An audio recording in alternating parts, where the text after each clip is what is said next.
सरकारी जितनी भी सरकारी के एग्ज़ाम हो रहे हैं, सरकारी स्कूल हैं, हर चीज़ में कुछ ना कुछ बात है जो शायद बच्चों को परेशान कर रही है।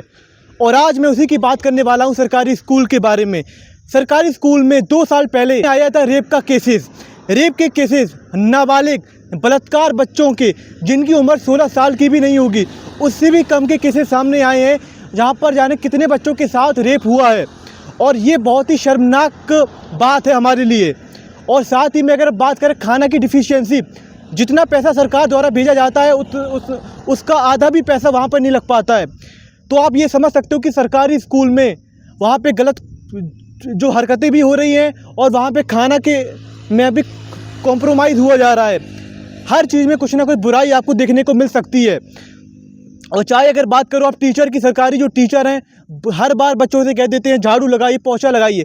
तो हर बार बच्चों को शिक्षा के माध्यम से, जहाँ पर आपको लगता है कि सरकारी स्कूल में बच्चों को शिक्षा देनी चाहिए, उसकी बजाय ये वहाँ पे ये काम ज़बरदस्ती काम करवाते हैं, झाड़ू लगवाते हैं, पोछा लगवाते हैं। तो यहाँ पे बच्चों को पढ़ाया कम जाता है और बच्चों से ये सारे काम, स्कूल की सफाई करना, उसके लिए चपरासी भी होते हैं, लेकिन वो चपरासी वो काम सारे बच्चों को देते हैं और जितने सारे बच्चे ये काम करते हैं।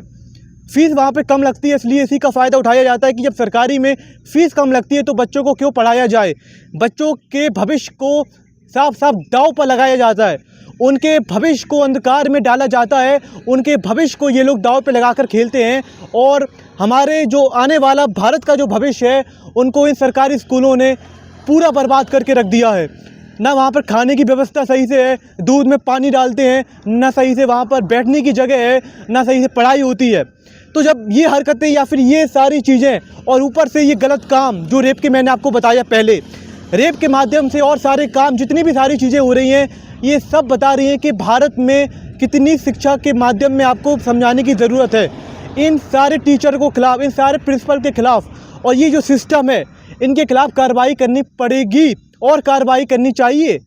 क्योंकि अगर आपके पास फीस नहीं है या फिर आपके पास इनकम नहीं है तो और अगर आप अपने बच्चों को ज़बरदस्ती सरकारी में डालते हैं, तो अगर आपके पास वो इनकम नहीं है, पैसे नहीं है, तो क्या आप अपने बच्चों को सही से शिक्षा नहीं दे सकते हैं।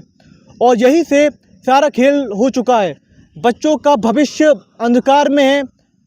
जितने बड़े नेता हैं, कोई को फ़र्क नहीं पड़ता है कि सरकारी स्कूल में जाएं, चेक करें, हर बच्चों से बातचीत करें, बच्चों से उनके बारे में पूछें, बच्चों के बारे में पूछें, टीचर के बारे में पूछें, खाना पीना हर चीज़ के बारे में पूछें।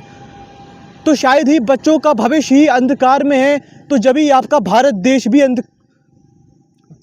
इसमें अंधकार में चला जाएगा।